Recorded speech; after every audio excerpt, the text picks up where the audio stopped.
പരമഹംസ യോഗാനന്ദയുടെ ഒരു യോഗിയുടെ ആത്മകഥയിലെ അധ്യായം 4.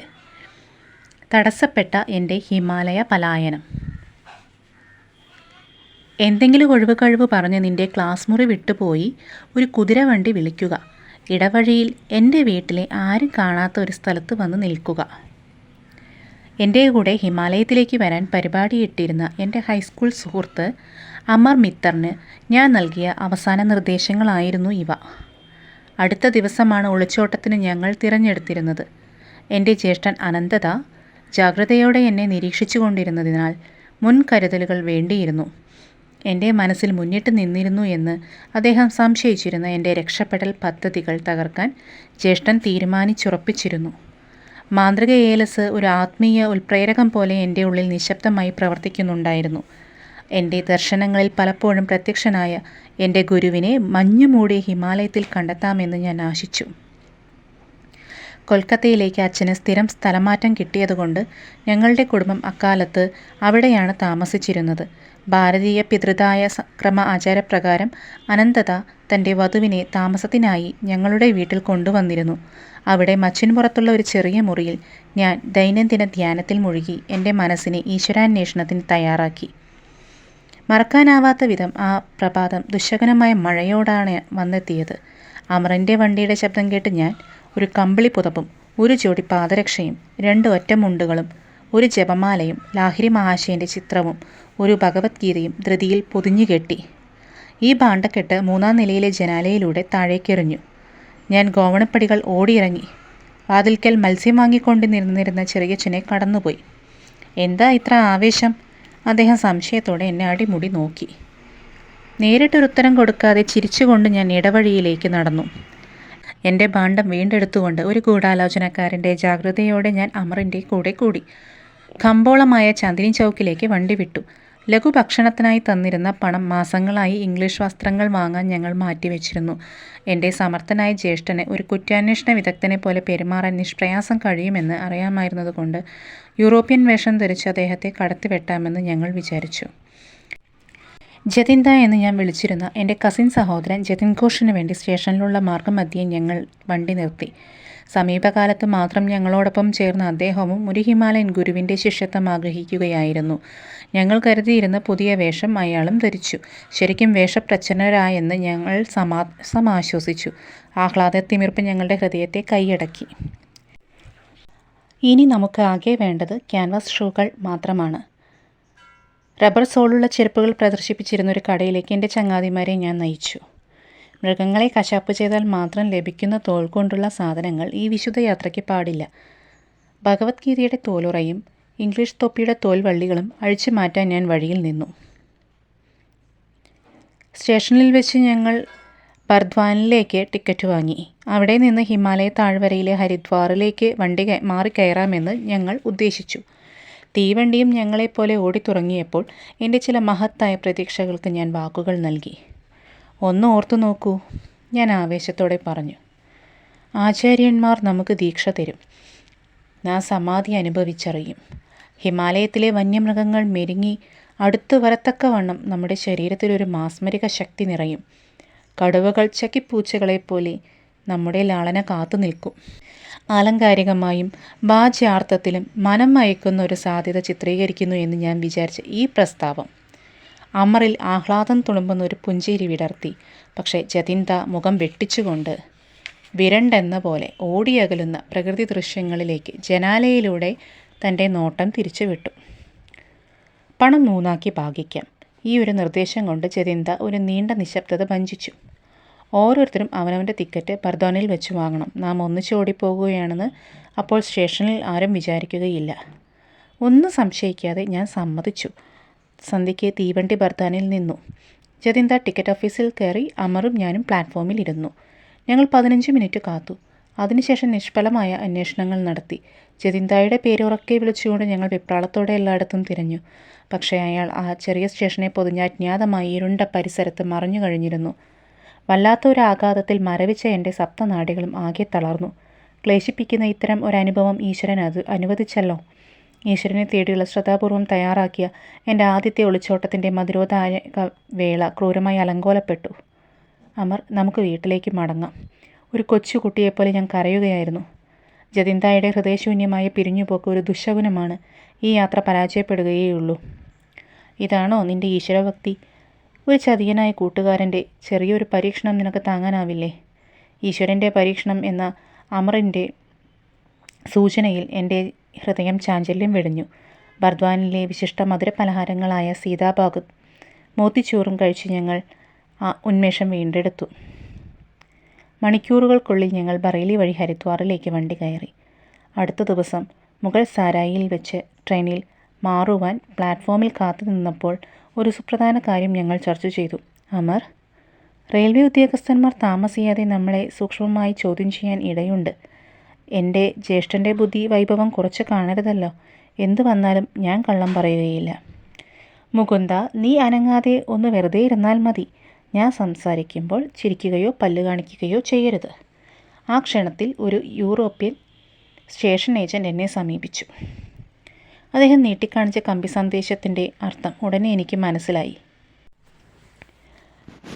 നിങ്ങൾ വീട്ടിൽ നിന്ന് പിണങ്ങി ഒളിച്ചോടുകയാണോ? അല്ല. അദ്ദേഹം തിരഞ്ഞെടുത്ത വാക്കുകളിൽ ഉറച്ച മറുപടി കൊടുക്കാൻ അനുവദിച്ചതിൽ ഞാൻ സന്തോഷിച്ചു.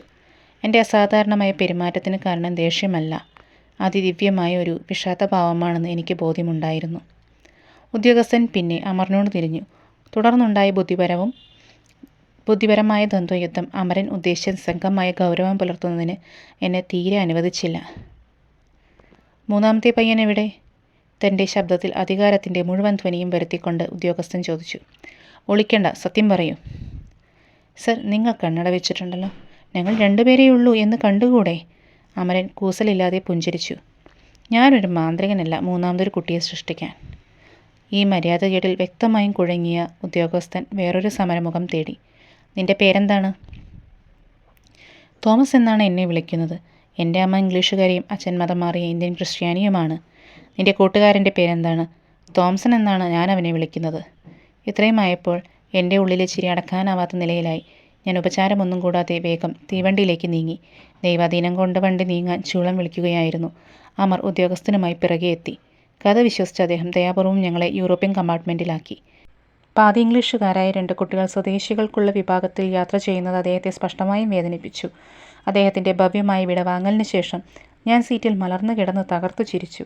പരിചയസമ്പന്നനായ ഒരു യൂറോപ്യൻ ഉദ്യോഗസ്ഥനെ കടത്തിവെട്ടിയതിലുള്ള ആത്മസംതൃപ്തി അമറിൽ തെളിഞ്ഞു നിന്നിരുന്നു. അനന്തതായുടെ കമ്പി സന്ദേശം പ്ലാറ്റ്ഫോമിൽ വെച്ച് സൂത്രത്തിൽ വായിക്കാൻ എനിക്ക് കഴിഞ്ഞു. അതിങ്ങനെയായിരുന്നു. മുഗൾ സാര വഴി ഹരിദ്വാറിലേക്ക് വീട്ടിൽ നിന്ന് ഒളിച്ചോടുന്ന ഇംഗ്ലീഷ് വേഷത്തിലുള്ള 3 ബംഗാളി ആൺകുട്ടികൾ. ഞാൻ എത്തുന്നതുവരെ അവരെ തടഞ്ഞു വയ്ക്കുക. സേവനത്തിന് തക്ക പ്രതിഫലം. അമർ, ഞാൻ പറഞ്ഞില്ലേ, അടയാളപ്പെടുത്തിയ റെയിൽവേ സമയ വിവരപ്പട്ടിക വീട്ടിലിട്ടേക്കരുതെന്ന്. ജ്യേഷ്ഠൻ അതിലൊന്ന് കണ്ടു കാണും. എൻ്റെ നോട്ടം കുറ്റപ്പെടുത്തുന്നതായിരുന്നു. എൻ്റെ ആക്രമണം സുഹൃത്ത് ജാള്യതയോടെ സഹിച്ചു. ഞങ്ങൾ ബറേലിയിൽ അല്പസമയം തങ്ങി. അവിടെ ദ്വാരകാപ്രസാദ് അനന്തൻ്റെ ഒരു കമ്പി സന്ദേശവുമായി ഞങ്ങളെ കാത്തു നിന്നിരുന്നു. ഞങ്ങളെ തടഞ്ഞു നിർത്താൻ ദ്വാരക ധീരതയോടെ പരിശ്രമിച്ചു. ഞങ്ങൾ രാഘവബുദ്ധിയോടെയല്ല ഇറങ്ങിത്തിരിച്ചതെന്ന് ഞാൻ അയാളെ പറഞ്ഞു ബോധ്യപ്പെടുത്തി. മുമ്പൊരിക്കൽ എന്ന പോലെ ഹിമാലയത്തിലേക്ക് ഇറങ്ങിത്തിരിക്കാനുള്ള എൻ്റെ ക്ഷണം ദ്വാരക നിരസിച്ചു. അന്ന് രാത്രി ഞങ്ങൾ വണ്ടി ഒരു സ്റ്റേഷനിൽ നിന്നപ്പോൾ ഞാനൊരു പാതി ഉറക്കത്തിലായിരുന്നു. മറ്റൊരു ഉദ്യോഗസ്ഥൻ അമറിനെ വിളിച്ചുണർത്തി ചോദ്യം ചെയ്തു. തോമസിൻ്റെയും തോംസണിൻ്റെയും സങ്കരവർഗ മാന്ത്രിക ശക്തിക്ക് അദ്ദേഹം ഇരയായി. അങ്ങനെ ഞങ്ങളുടെ വണ്ടി വിജയാഹ്ലാദത്തോടെ അടുത്ത പ്രഭാതത്തിൽ ഹരിദ്വാറിൽ ഞങ്ങളെ എത്തിച്ചു. മനോജ്ഞമായ പർവ്വതനിരകൾ ഞങ്ങളെ മാടി വിളിച്ചുകൊണ്ട് വിദൂരതയിൽ തലയുയർത്തി നിന്നു. ഞങ്ങൾ സ്റ്റേഷനിൽ നിന്ന് ധൃതിയിൽ പുറത്തു വന്ന് പട്ടണത്തിലെ ആൾത്തിരക്കിനിടയിൽ സ്വാതന്ത്ര്യം നേടി. ഞങ്ങളുടെ യൂറോപ്യൻ വേഷത്തിൻ്റെ മറ അനന്തത എങ്ങനെയോ മാറ്റിയെടുത്തതുകൊണ്ട് നാട്ടുവസ്ത്രങ്ങൾ ധരിക്കുക എന്നതായിരുന്നു ഞങ്ങളുടെ ആദ്യത്തെ നടപടി. പിടിക്കപ്പെടുമെന്ന ദുശ്ശങ്ക മനസ്സിന് ഭാരം വളർത്തി. ഹരിദ്വാർ ഉടനെ വിടുന്നതായിരിക്കും ബുദ്ധി എന്ന് കരുതി വടക്കോട്ട് അനേകം യതീന്ദ്രന്മാരുടെ പാദസ്പർശത്താൽ വിശുദ്ധമായ ഋഷികേശത്തേക്ക് തിരിക്കാൻ ഞങ്ങൾ ടിക്കറ്റ് വാങ്ങി. ഞാൻ വണ്ടിയിൽ കയറി കഴിഞ്ഞിരുന്നു. പക്ഷേ അമർ പുറകിലുള്ള പ്ലാറ്റ്ഫോമിലേ എത്തിയിരുന്നുള്ളൂ. ഒരു പോലീസുകാരൻ്റെ ഉച്ചത്തിലുള്ള വിളി കേട്ട് അവൻ പെട്ടെന്ന് നിന്നു. അസ്വീകാര്യനായ ആ രക്ഷകർത്താവ് ഞങ്ങളെ ഒരു പോലീസ് സ്റ്റേഷനിൽ ബംഗ്ലാവിലേക്ക് കൂട്ടിക്കൊണ്ടുപോയി. കയ്യിലിരുന്ന പണവും ഏറ്റുവാങ്ങി. എൻ്റെ ജ്യേഷ്ഠ സഹോദരൻ വന്നെത്തുന്നതുവരെ ഞങ്ങളെ തടഞ്ഞു വയ്ക്കുക എന്നത് തൻ്റെ കർത്തവ്യമാണെന്ന് അദ്ദേഹം മര്യാദയായി വിശദീകരിച്ചു. ഒളിച്ചോട്ടക്കാരുടെ ലക്ഷ്യസ്ഥാനം ഹിമാലയമാണെന്നറിഞ്ഞ് ആ ഉദ്യോഗസ്ഥൻ ആശ്ചര്യജനകമായൊരു കഥ പറഞ്ഞു. നിങ്ങൾ താപസന്മാരിൽ വലിയ കമ്പമുള്ളവരാണെന്ന് ഞാൻ മനസ്സിലാക്കുന്നു. ഞാൻ ഇന്നലെ കണ്ട പുണ്യാത്മാവിനേക്കാൾ മഹാനായ ഒരു ദൈവജ്ഞനെ നിങ്ങൾ ഒരിക്കലും കാണുകയില്ല. എൻ്റെ സഹ ഉദ്യോഗസ്ഥനും ഞാനും അദ്ദേഹത്തെ ആദ്യമായി കണ്ടത് 5 ദിവസം മുമ്പാണ്. ഒരു കൊലയാളിയെ ശ്രദ്ധാപൂർവം തിരിഞ്ഞുകൊണ്ട് ഞങ്ങൾ ഗംഗാതീരത്ത് പാറാവ് നടത്തുകയായിരുന്നു. അവനെ ജീവനോടെയോ അല്ലാതെയോ പിടികൂടുവാനായിരുന്നു ഞങ്ങൾക്ക് ലഭിച്ച നിർദ്ദേശം. തീർത്ഥാടകരെ കൊള്ളയടിക്കാൻ അവൻ സന്യാസി വേഷത്തിൽ നടക്കുന്നുവെന്ന് പരക്കെ അറിയപ്പെടുന്നു. കുറ്റവാളിയെപ്പറ്റി ലഭിച്ച വിവരത്തിന് യോജിക്കുന്ന രൂപത്തിൽ ഒരാളെ ഞങ്ങൾ തൊട്ടു മുമ്പിലായി കണ്ടു. നിൽക്കാനുള്ള ഞങ്ങളുടെ ആജ്ഞ അയാൾ കൂട്ടാക്കിയില്ല. ഞങ്ങൾ അയാളെ കീഴ്പ്പെടുത്താനോടി. അയാളുടെ തൊട്ടു പിന്നിലെത്തിയപ്പോൾ എൻ്റെ മഴു അതിശക്തമായി ഞാൻ പ്രയോഗിച്ചു. അയാളുടെ വലതുകൈ പൂർണ്ണമായും അറ്റുപോയി. ആശ്ചര്യമെന്ന് പറയട്ടെ, ഒച്ച വയ്ക്കുകയോ തൻ്റെ ഭീകരമായ മുറിവിലൊന്ന് നോക്കുകയോ ചെയ്യാതെ ആ അപരിചിതൻ വേഗത്തിലുള്ള തൻ്റെ നടത്ത തുടർന്നു.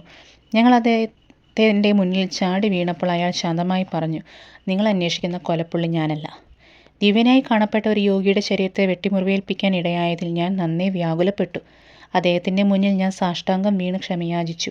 കടുത്ത രക്തസ്രാവം തടയാൻ എൻ്റെ തലപ്പാവ് വെച്ച് നീട്ടി. മകനെ, അത് നിന്റെ ഭാഗത്തു നിന്നുണ്ടായ മനസ്സിലാക്കാവുന്ന ഒരു തെറ്റ് മാത്രമാണ്. ആ പുണ്യാത്മാവ് എന്നെ ആർദ്രതയോടെ നോക്കി. പൊയ്ക്കോളൂ, സ്വയം കുറ്റപ്പെടുത്തരുത്. ജഗദംബിക എന്നെ രക്ഷിക്കും. അറ്റുതൂങ്ങിക്കിടന്നിരുന്ന കൈ അദ്ദേഹം മുറിപ്പാടിൽ തിരികെ വെച്ചു. അത്ഭുതമെന്ന് പറയട്ടെ, അത് ഒട്ടിപ്പിടിച്ചു. എങ്ങനെയെന്നറിഞ്ഞുകൂടാ, രക്തസ്രാവം നിലച്ചു. 3 ദിവസം കഴിഞ്ഞ് ആ മരത്തിൻ്റെ ചുവട്ടിൽ വരൂ. എൻ്റെ മുറിവ് പരിച്ഛേദം ഉണങ്ങിയതായി കാണാം. അപ്പോൾ പിന്നെ നിനക്ക് കുറ്റബോധം തോന്നുകയില്ല. ഇന്നലെ ഞാനും എൻ്റെ സഹപ്രവർത്തകനും കൂടി പറഞ്ഞ സ്ഥലത്ത് ആകാംക്ഷയോടെ ചെന്നു. സന്യാസവര്യൻ അവിടെയുണ്ടായിരുന്നു. കൈ പരിശോധിക്കാൻ അദ്ദേഹം ഞങ്ങളെ അനുവദിച്ചു. അവിടെ മുറിവിൻ്റെ വടുവോ ലക്ഷണം പോലുമോ ഉണ്ടായിരുന്നില്ല. ഞാൻ ഋഷികേശം വഴി ഏകാന്തത നിറഞ്ഞ ഹിമാലയത്തിലേക്ക് പോകുന്നു. ആ സന്യാസി ഞങ്ങളെ അനുഗ്രഹിച്ചുകൊണ്ട് തിടുക്കത്തിൽ യാത്ര പറഞ്ഞു. അദ്ദേഹത്തിൻ്റെ വിശുദ്ധി കൊണ്ട് എൻ്റെ ജീവിതം ധന്യമായി എന്ന് ഞാൻ കരുതുന്നു. ഉദ്യോഗസ്ഥൻ ഭക്തി പാരവശ്യത്തോടെ കഥ പറഞ്ഞു നിർത്തി. ഈ അനുഭവം അയാളെ വളരെ അഗാധമായി സ്പർശിച്ചുവെന്ന് വ്യക്തമായിരുന്നു. ഈ അത്ഭുതത്തെക്കുറിച്ച് പത്രത്തിൽ വന്ന ഒരു വാർത്തയുടെ വെട്ടിയെടുത്ത ഭാഗം ഒരു അംഗവിക്ഷേപത്തോടെ അദ്ദേഹം എൻ്റെ കയ്യിൽ തന്നു. റിപ്പോർട്ടറുടെ വളച്ചൊടിച്ച ഉദ്വേഗജനകമായ പത്രങ്ങളുടെ ശൈലിയിലുള്ള വിവരണം അല്പം അതിശയോക്തിപരമായിരുന്നു. അത് സാധുവിൻ്റെ തല മിക്കവാറും അറ്റുപോയിരുന്നു എന്ന് സൂചിപ്പിച്ചു. തന്നെ പീഡിപ്പിച്ചവരോട് ക്രിസ്തുവിനെ പോലെ പൊറുക്കുവാൻ കഴിഞ്ഞ ആ യോഗ്യവര്യനെ കാണാൻ കഴിഞ്ഞില്ലല്ലോ എന്ന് അമറും ഞാനും പരിതപിച്ചു. കഴിഞ്ഞ 2 നൂറ്റാണ്ടുകളായി ഭൗതിക സമ്പത്തിൽ ഭാരതം ദരിദ്രമാണെങ്കിലും അതിന് ദൈവികമായ സ്വത്തിൻ്റെ ഒരു അക്ഷയനിധിയുണ്ട്. ഈ പോലീസുകാരനെ പോലെയുള്ള ലൗകികർക്ക് പോലും ആത്മീയ അമ്പരചുംബികളെ പാതയോരങ്ങളിൽ ഇടയ്ക്കിടെ ഇവിടെ കാണാൻ കഴിയും. തൻ്റെ ആശ്ചര്യകരമായ കഥ കൊണ്ട് ഞങ്ങളുടെ മുഷിപ്പ് മാറ്റിയതിന് ഞങ്ങൾ ആ ഉദ്യോഗസ്ഥനോട് നന്ദി പറഞ്ഞു. ഒരു പക്ഷേ താൻ ഞങ്ങളെക്കാളും ഭാഗ്യവാനാണെന്ന് അറിയിക്കുകയായിരുന്നിരിക്കും അദ്ദേഹം ചെയ്തത്. അദ്ദേഹമാണെങ്കിൽ വിശേഷിച്ചും പ്രയത്നമൊന്നും കൂടാതെ ഒരു പ്രബുദ്ധനായ യോഗിയെ കണ്ടു. ഞങ്ങളുടെ ആത്മാർത്ഥമായ അന്വേഷണമാകട്ടെ ഒരാചാര്യൻ്റെ പാദങ്ങളിലല്ല, മറിച്ച് ഒരു പരുക്കൻ പോലീസ് സ്റ്റേഷനിലാണ് അവസാനിച്ചത്. ഹിമാലയം തൊട്ടടുത്താണെങ്കിലും ഞങ്ങളുടെ ബന്ധനാവസ്ഥയിൽ അതെത്രയോ അകലെയായിരുന്നു. എനിക്ക് സ്വാതന്ത്ര്യം തേടാൻ അതിശക്തമായ പ്രേരണ തോന്നുന്നുവെന്ന് ഞാൻ അമറിനോട് പറഞ്ഞു. അവസരം കിട്ടുമ്പോൾ നമുക്ക് കടന്നു കളയാം. പുണ്യഭൂമിയായ ഋഷികേശത്ത് നമുക്ക് കാൽനടയായി പോകാം. ഞാൻ ഉത്സാഹത്തോടെ പുഞ്ചിരിച്ചു. പക്ഷേ പണത്തിൻ്റെ ബലമായ ഊന്ന് ഞങ്ങളിൽ നിന്ന് എടുത്തു കളഞ്ഞതോടെ എൻ്റെ കൂട്ടുകാരൻ അശുഭാപ്തി വിശ്വാസിയായി മാറിയിരുന്നു. ഇതുപോലെ അപകടകരമായ കാട്ടുപ്രദേശത്തുകൂടെ ഒരു സാഹസിക യാത്ര തുടങ്ങിയാൽ നാം ചെന്ന് അവസാനിക്കുന്നത് ഋഷീശ്വരന്മാരുടെ നഗരത്തിലായിരിക്കുകയില്ല, പകരം വല്ല കടുവകളുടെയും ഉദരത്തിലായിരിക്കും. അനന്തതായും അമറിൻ്റെ സഹോദരനും 3 ദിവസം കഴിഞ്ഞ് വന്നെത്തി. അമർ തൻ്റെ ബന്ധുവിനെ സ്നേഹത്തോടും ആശ്വാസത്തോടും സ്വീകരിച്ചു. ഞാൻ അനുരഞ്ജനത്തിന് തയ്യാറല്ലായിരുന്നു. അനന്തതായ്ക്ക് നിശിതമായൊരു ശകാരമല്ലാതെ മറ്റൊന്നും എന്നിൽ നിന്ന് കിട്ടിയില്ല. നിന്റെ വികാരം ഞാൻ മനസ്സിലാക്കുന്നു, എൻ്റെ ജ്യേഷ്ഠൻ സാന്ത്വന വാക്കുകൾ പറഞ്ഞു. ഒരു സന്യാസി വര്യനെ കാണാൻ വാരണാസിയിൽ എന്നോടൊപ്പം വരാനും അവിടെ നിന്ന് കൊൽക്കത്തയിലേക്ക് പോയി ദുഃഖാതുരനായ അച്ഛൻ്റെ കൂടെ ഏതാനും ദിവസം ചെലവിടാനും മാത്രമേ ഞാൻ ആവശ്യപ്പെടുന്നുള്ളൂ. എന്നിട്ടൊരു ഗുരുദേവന് വേണ്ടിയുള്ള നിന്റെ അന്വേഷണം വേണമെങ്കിൽ ഈ സ്ഥലത്ത് പുനരാരംഭിച്ചു കൊള്ളൂ. അവന് ഹരിദ്വാറിലേക്ക് തിരിച്ചു വരാൻ ഉദ്ദേശമൊന്നുമില്ലെന്ന് സംഭാഷണത്തിൻ്റെ ഈ ഘട്ടത്തിൽ കടന്നു വന്നുകൊണ്ട് അമർ പറഞ്ഞു. ഗാർഹിക സൗഖ്യം ആസ്വദിക്കുകയായിരുന്നു അവൻ. പക്ഷേ ഗുരുവിന് വേണ്ടിയുള്ള എൻ്റെ അന്വേഷണം ഞാൻ ഒരിക്കലും ഉപേക്ഷിക്കുകയില്ല എന്ന് എനിക്ക് നല്ല ബോധ്യമുണ്ടായിരുന്നു. ഞങ്ങളുടെ സംഘം വാരണാസിക്ക് തീവണ്ടി കയറി. എൻ്റെ ഒരു പ്രാർത്ഥനയ്ക്ക് അപൂർവവും തൽക്ഷണവുമായ പ്രതികരണം എനിക്ക് അവിടെ വെച്ച് ലഭിച്ചു. അനന്തത വിദഗ്ധമായൊരു പദ്ധതി മുൻകൂട്ടി ആവിഷ്കരിച്ചിരുന്നു. ഹരിദ്വാറിലെത്തി എന്നെ കാണുന്നതിന് മുമ്പ് അദ്ദേഹം വാരണാസിയിൽ തങ്ങി ഒരു വേദപണ്ഡിതനെ എന്നോടൊരു കൂടിക്കാഴ്ചയ്ക്കായി ഒരുക്കിയിരുന്നു. സന്യാസിയാകുന്നതിൽ നിന്ന് എന്നെ പിന്തിരിപ്പിക്കാമെന്ന് പ്രസ്തുത പണ്ഡിതനും അദ്ദേഹത്തിൻ്റെ മകനും കൂടി അനന്തതയോടെ ഏറ്റിരുന്നു. അനന്തത എന്നെ അവരുടെ വീട്ടിലേക്ക് കൊണ്ടുപോയി. ചുറുചുറുക്കുള്ള സ്വഭാവക്കാരനായ മകൻ എന്നെ വീട്ടുമുറ്റത്ത് വെച്ച് അഭിവാദനം ചെയ്തു. സുദീർഘമായ ഒരു തത്വചിന്താ പ്രസംഗം കൊണ്ട് അയാൾ എന്നെ തളച്ചു നിർത്തി. ത്രികാലജ്ഞാനം തനിക്കുണ്ടെന്ന് അവകാശപ്പെട്ട അയാൾ ഒരു സന്യാസിയാകുക എന്ന തൻ്റെ ആശയത്തെ നിരുത്സാഹപ്പെടുത്തി. നിങ്ങളുടെ നിത്യജീവിതത്തിലെ ഉത്തരവാദിത്തങ്ങൾ ഇട്ടെറിഞ്ഞു പോകുന്നതിൽ ഉറച്ചു നിന്നാൽ നിങ്ങൾ തുടർച്ചയായ ദുരന്തങ്ങൾ നേരിടുകയും നിങ്ങൾക്ക് ഈശ്വരനെ കണ്ടെത്താൻ കഴിയാതെ വരികയും ചെയ്യും. ലോകാനുഭവങ്ങളിൽ കൂടിയല്ലാതെ നിങ്ങളുടെ സഞ്ചിത കർമ്മ ഫലത്തെ ദൂരീകരിക്കുവാനും കഴിയില്ല. ഭഗവത്ഗീതയിൽ നിന്നുള്ള അനശ്വരമായ വാക്കുകൾ മറുപടിയായി എൻ്റെ ചുണ്ടത്തെത്തി. ഏറ്റവും നിന്ദ്യവാസനകൾ ഉള്ളവർ പോലും എന്നെ നിരന്തരം ധ്യാനിച്ചാൽ അവൻ്റെ കഴിഞ്ഞകാല ദുഷ്കർമ്മങ്ങളുടെ ഫലം വേഗത്തിൽ നശിച്ചു പോകും. ഒരു മഹാത്മാവായി തീർന്ന് വേഗം അവൻ നിത്യശാന്തി നേടുന്നു. ഇത് സുനിശ്ചിതമാണെന്നറിയൂ. എന്നിൽ വിശ്വാസമർപ്പിക്കുന്ന ഭക്തൻ ഒരിക്കലും നശിക്കുന്നില്ല. എന്നാൽ ആ ചെറുപ്പക്കാരൻ്റെ ശക്തിയുക്തമായ പ്രവചനങ്ങൾ എൻ്റെ തൻ്റെടം അല്പം ഉലച്ചിരുന്നു. എൻ്റെ ഹൃദയത്തിലെ സകല ഭക്തിയും സമാഹരിച്ച് ഞാൻ നിശബ്ദമായി ഈശ്വരനോട് പ്രാർത്ഥിച്ചു. എൻ്റെ ആശയക്കുഴപ്പം പരിഹരിച്ചുകൊണ്ട് എനിക്ക് ഇവിടെ വെച്ച് ഇപ്പോൾ തന്നെ ശരിയായ ഉത്തരം തരൂ. ഞാനൊരു സന്യാസിയുടെയോ അതോ ഗൃഹസ്ഥൻ്റെയോ ജീവിതം നയിക്കാനാണോ അങ്ങിച്ഛിക്കുന്നത്? പണ്ഡിതൻ്റെ വീട്ടിലെ മതിലിനു വെളിയിൽ തേജസ്വിയായ ഒരു സാധു നിൽക്കുന്നത് ഞാൻ ശ്രദ്ധിച്ചു. ത്രികാലജ്ഞൻ എന്ന് സ്വയം അവകാശപ്പെടുന്ന ആളും ഞാനും തമ്മിലുള്ള വാശിയേറിയ സംഭാഷണം അദ്ദേഹം കേട്ടു എന്നത് സ്പഷ്ടമായിരുന്നു. ആ അപരിചിതൻ എന്നെ അടുത്തേക്ക് വിളിച്ചു. അദ്ദേഹത്തിൻ്റെ ശാന്തമായ കണ്ണുകളിൽ നിന്ന് ഉജ്ജ്വലമായ ഒരു ശക്തി പ്രവഹിക്കുന്നതായി എനിക്ക് അനുഭവപ്പെട്ടു. മകനെ, ആ വിവരം കേട്ടവൻ പറയുന്നത് ശ്രദ്ധിക്കേണ്ട. ഈ ജന്മത്തിൽ നിൻ്റെ ഒരേ ഒരു പാത സന്യാസത്തിൻ്റേതാണെന്ന് നിനക്ക് ഉറപ്പു നൽകാൻ നിൻ്റെ പ്രാർത്ഥനയ്ക്ക് മറുപടിയായി മഹാപ്രഭു എന്നോട് അരുളി ചെയ്യുന്നു. സുവ്യക്തമായ ഈ സന്ദേശം ലഭിച്ചപ്പോൾ ആശ്ചര്യത്തിൻ്റെയും കൃതജ്ഞതയുടെയും പുഞ്ചിരി എന്നിൽ വിടർന്നു. ആ സന്യാസി നിന്നെപ്പോലെ തന്നെ കിറുക്കനാണ്. നരച്ച മുടിയുള്ള പണ്ഡിതനാണ് ഈ രസകരമായ നിരീക്ഷണം നടത്തിയത്.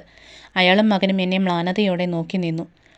ഈശ്വരന് വേണ്ടി അനിശ്ചിതമായ ഒരു അന്വേഷണത്തിനായി അയാളും വീട് വിട്ടതാണെന്ന് ഞാൻ കേട്ടിട്ടുണ്ട്. ഞാൻ തിരിഞ്ഞു നടന്നു. ഇനി ഞങ്ങളുടെ ആതിഥേയരുമായി കൂടുതൽ ചർച്ചയ്ക്ക് ഞാനില്ല എന്ന് ഞാൻ അനന്തതായോട് പറഞ്ഞു. ഉത്സാഹം നശിച്ച എൻ്റെ ജ്യേഷ്ഠൻ ഉടൻ യാത്രയ്ക്ക് സമ്മതിച്ചു. ഞങ്ങൾ വേഗം കൊൽക്കത്തയ്ക്ക് തീവണ്ടി കയറി. മിസ്റ്റർ ഡിറ്റക്റ്റീവ്, ഞാൻ 2 കൂട്ടുകാരുമായി സ്ഥലം വിട്ടു എന്ന് എങ്ങനെ കണ്ടുപിടിച്ചു? വീട്ടിലേക്കുള്ള യാത്രയിൽ ഞാൻ എൻ്റെ സജീവമായ ജിജ്ഞാസ അനന്തതായോട് വെളിപ്പെടുത്തി. അദ്ദേഹം കുസൃതിയായി ചിരിച്ചു. അമരൻ ക്ലാസ് വിട്ടുവെന്നും തിരിച്ചു ചെന്നിട്ടില്ല എന്നും നിൻ്റെ സ്കൂളിൽ വെച്ച് എനിക്ക് മനസ്സിലായി. അടുത്ത ദിവസം ഞാൻ അവൻ്റെ വീട്ടിൽ പോയി അടയാളമിട്ട ഒരു റെയിൽവേ സമയവിവര പട്ടിക കണ്ടെടുത്തു. അപ്പോൾ വണ്ടിയിൽ പോകാൻ തുടങ്ങുകയായിരുന്ന അമരൻ്റെ അച്ഛൻ വണ്ടിക്കാരനോട് സംസാരിക്കുകയായിരുന്നു. എൻ്റെ മകൻ ഇന്ന് രാവിലെ എന്നോടൊപ്പം സവാരിക്കുണ്ടാവില്ല. അവൻ അപ്രത്യക്ഷനായിരിക്കുന്നു. ആ അച്ഛൻ തേങ്ങി. വണ്ടിക്കാരൻ പറഞ്ഞു, അങ്ങയുടെ മകനും മറ്റു 2 പേരും യൂറോപ്യൻ വേഷത്തിൽ ഹൗറ സ്റ്റേഷനിൽ നിന്ന് തീവണ്ടി കയറിയെന്ന് എൻ്റെ കൂട്ടുകാരനായ ഒരു വണ്ടിക്കാരനിൽ നിന്ന് ഞാൻ കേട്ടു. അയാൾക്ക് തങ്ങളുടെ തുകൽ ചെരുപ്പ് ദാനം ചെയ്തിട്ടാണ് അവർ പോയത്. അങ്ങനെ എനിക്ക് 3 തുമ്പുകൾ കിട്ടി. സമയവിവരപ്പട്ടിക, 3 ആൺകുട്ടികൾ, ഇംഗ്ലീഷ് വസ്ത്രങ്ങൾ എന്നിവ. ഇടകലർന്ന തമാശയോടും നിരാശയോടുമാണ് അനന്തതായുടെ വെളിപ്പെടുത്തലുകൾ ഞാൻ കേട്ടത്. വണ്ടിക്കാരനോട് കാട്ടിയ ഞങ്ങളുടെ ഔദാര്യം അല്പം അസ്ഥാനത്തുപോയി. സ്വാഭാവികമായും അമരൻ അടയാളപ്പെടുത്തിയിരുന്ന എല്ലാ നഗരങ്ങളിലെയും റെയിൽവേ ഉദ്യോഗസ്ഥന്മാർക്ക് കമ്പിയടിക്കാൻ ഞാൻ തിടുക്കത്തിൽ പോയി. അമരൻ ബറേലി അടയാളപ്പെടുത്തിയിരുന്നത് കൊണ്ട് ഞാൻ നിൻ്റെ കൂട്ടുകാരൻ ദ്വാരകയ്ക്ക് കമ്പി. കൊൽക്കത്തയിലെ നമ്മുടെ അയൽപ്പക്കങ്ങളിൽ അന്വേഷിച്ചപ്പോൾ ജതിൻദ ഒരു രാത്രി അവിടെ ഇല്ലായിരുന്നുവെന്നും പക്ഷെ അടുത്ത ദിവസം രാവിലെ യൂറോപ്യൻ വേഷത്തിൽ തിരിച്ചെത്തിയെന്നും ഞാൻ അറിഞ്ഞു. ഞാൻ അവനെ തിരഞ്ഞു പിടിച്ചു അത്താഴത്തിന് ക്ഷണിച്ചു. എൻ്റെ സൗഹൃദഭാവത്തിൽ ആശങ്ക വെടിഞ്ഞ അവൻ ആ ക്ഷണം സ്വീകരിച്ചു. വഴിയിൽ സംശയത്തിന് ഇടം കൊടുക്കാതെ ഒരു പോലീസ് സ്റ്റേഷനിലേക്ക് ഞാൻ അവനെ നയിച്ചു.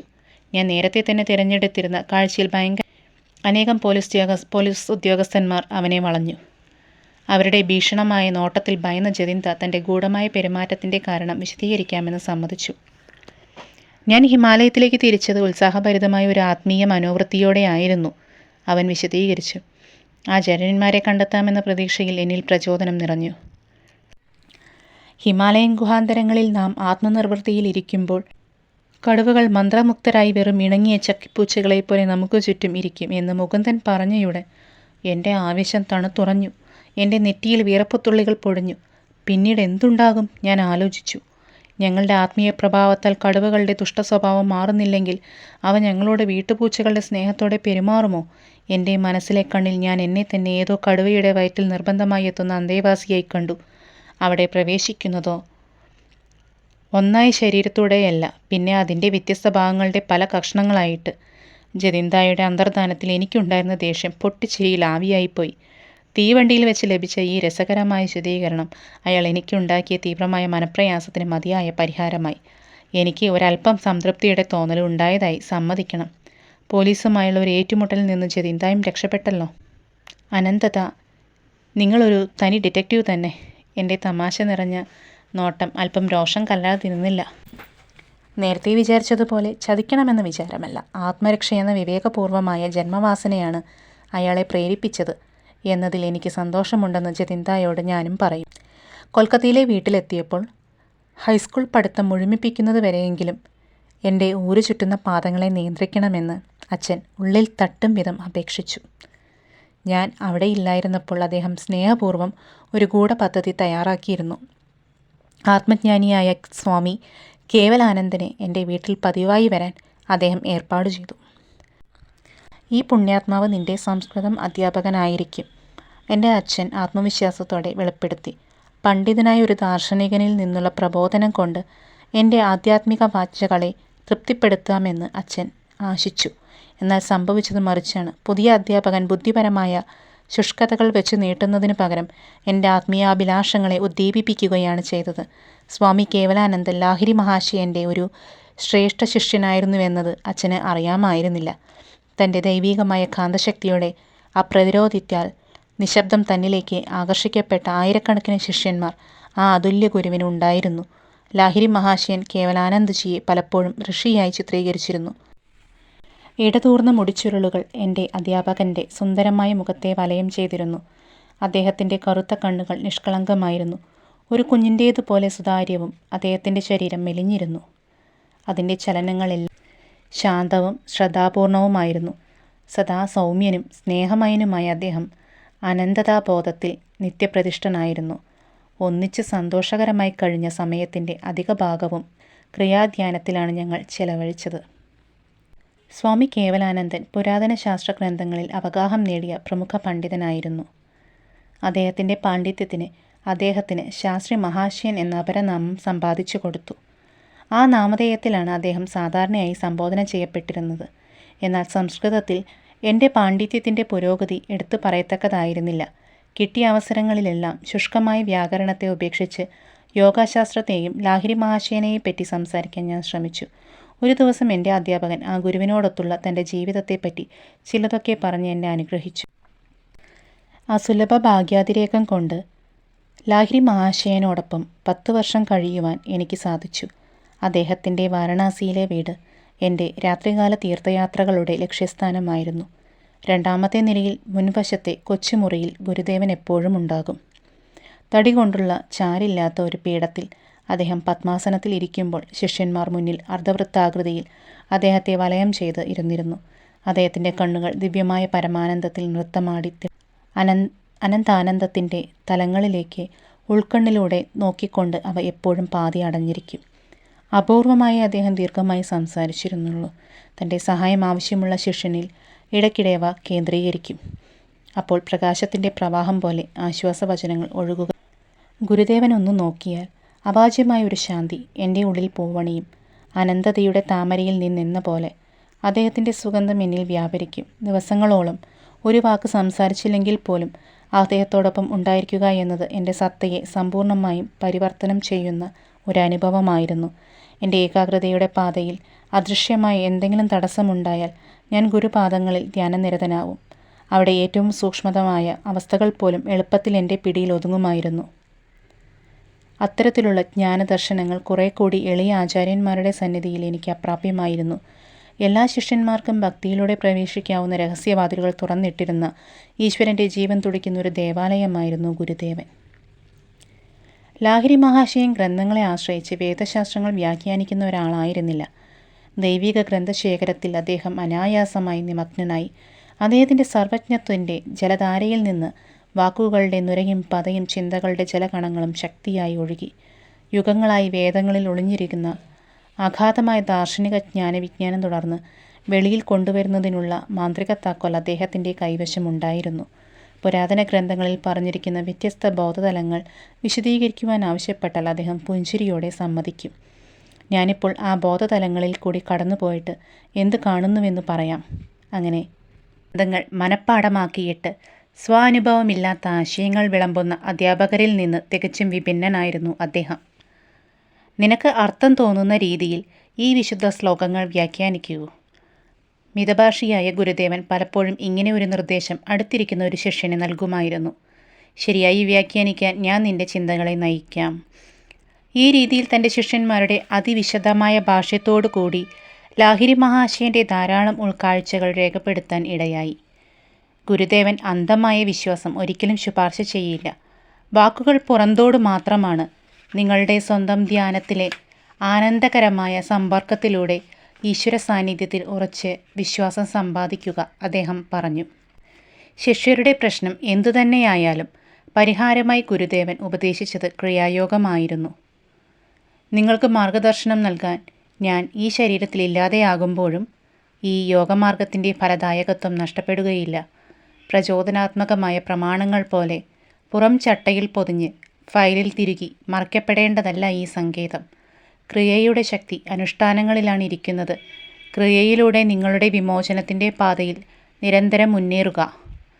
ഈശ്വര അന്വേഷണത്തിൽ ഉരുത്തിരിഞ്ഞു വന്നിട്ടുള്ളവയിൽ സ്വപ്രയത്നത്താലുള്ള മോക്ഷപ്രാപ്തിക്ക് ഏറ്റവും ഫലവത്തായ പദ്ധതിയെന്ന് ഞാൻ കരുതുന്നതും ക്രിയ തന്നെയാണ്. ആത്മാർത്ഥമായ ഈ സാക്ഷ്യപത്രത്തോടെ സ്വാമി കേവലാനന്ദൻ തൻ്റെ വാക്കുകൾ ഉപസംഹരിച്ചു. എല്ലാ മനുഷ്യരിലും നിർലീനനായ സർവശക്തൻ ലാഹിരി മഹാശയൻ്റെയും അദ്ദേഹത്തിൻ്റെ അനേകം ശിഷ്യന്മാരുടെയും ദേഹത്തിൽ അതിൻ്റെ അനുഷ്ഠാനത്തിലൂടെ കാണപ്പെട്ട അവതാരമായി തീർന്നു. വിസ്മയകരമായ ഒരു ദിവ്യത്വം കേവലാനന്ദ സ്വാമിയുടെ സാന്നിധ്യത്തിൽ ലാഹിരി മഹാശയൻ കാട്ടി. ഞങ്ങളുടെ മുന്നിലെ മേശമേലുണ്ടായിരുന്ന സംസ്കൃത ഗ്രന്ഥങ്ങളിൽ നിന്ന് എത്രയോ അകലെയായിരുന്ന കണ്ണുകളോടെ തൻ്റെ പുണ്യാത്മാവായ അധ്യാപകൻ ഒരു ദിവസം ആ കഥ വിവരിച്ചു.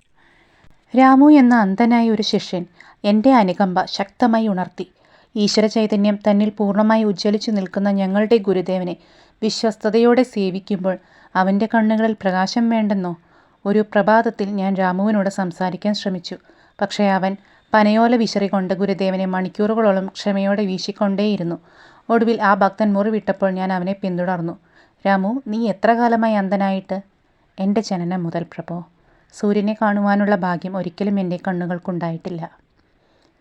നമ്മുടെ സർവശക്തനായ ഗുരുദേവന് നിന്നെ സഹായിക്കാൻ കഴിയും. ഒന്ന് അപേക്ഷിച്ചു നോക്കൂ. അടുത്ത ദിവസം രാമു മടിച്ച് ലാഹിരി മഹാശയൻ്റെ സമീപമെത്തി. തനിക്ക് ധാരാളമായി ലഭിച്ചിരിക്കുന്ന ആത്മീയ സമ്പത്തിൻ്റെ പുറമെ ഭൗതിക നേട്ടം കൂടി തരണമെന്നാവശ്യപ്പെടാൻ രാമുവിന് ലജ്ജ തോന്നി. ഗുരുദേവ, പ്രപഞ്ചത്തിന് വെളിച്ചം നൽകുന്നവൻ അങ്ങിലുണ്ട്.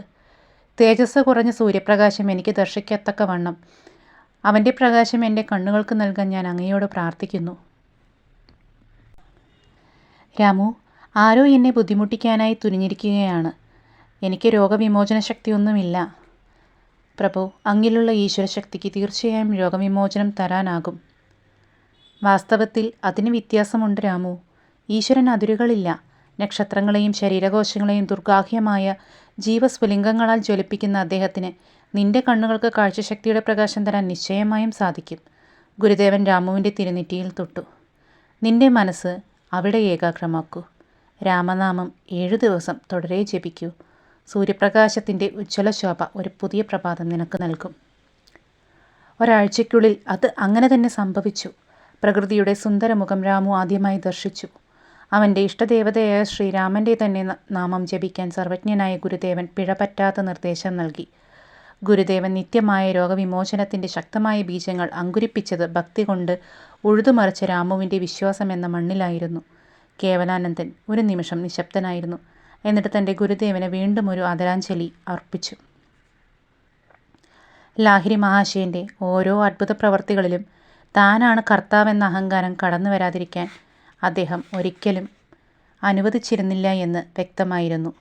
ഈശ്വരൻ എന്ന പരമരോഗ വിമോചന ശക്തിക്ക് താൻ പൂർണ്ണമായും ആത്മസമർപ്പണം ചെയ്തിരുന്നു. അതുകൊണ്ട് അദ്ദേഹം തന്നിലൂടെ അതിനൊരു തടസ്സവുമില്ലാതെ ഒഴുകാൻ വഴിയൊരുക്കി. ലാഹിരി മഹാശയനിലൂടെ അത്ഭുതകരമായ രോഗശാന്തി നേടിയ എത്രയോ ശരീരങ്ങൾ ഒടുവിൽ ശവദാഹത്തിൽ അഗ്നിക്കിരയാകേണ്ടി വന്നു. പക്ഷേ അദ്ദേഹം സൃഷ്ടിച്ച നിശബ്ദമായ ആത്മീയ നവോത്ഥാനവും അദ്ദേഹം വളർത്തിയെടുത്ത ഈശ്വര സദൃശരായ ശിഷ്യരുമാണ് അദ്ദേഹത്തിൻ്റെ അനശ്വരമായ ദിവ്യാത്ഭുതങ്ങൾ. ഞാനൊരിക്കലും ഒരു സംസ്കൃത പണ്ഡിതനായില്ല. ദിവ്യതരമായ ഒരു വ്യാകരണമാണ് കേവലാനന്ദൻ എന്നെ പഠിപ്പിച്ചത്.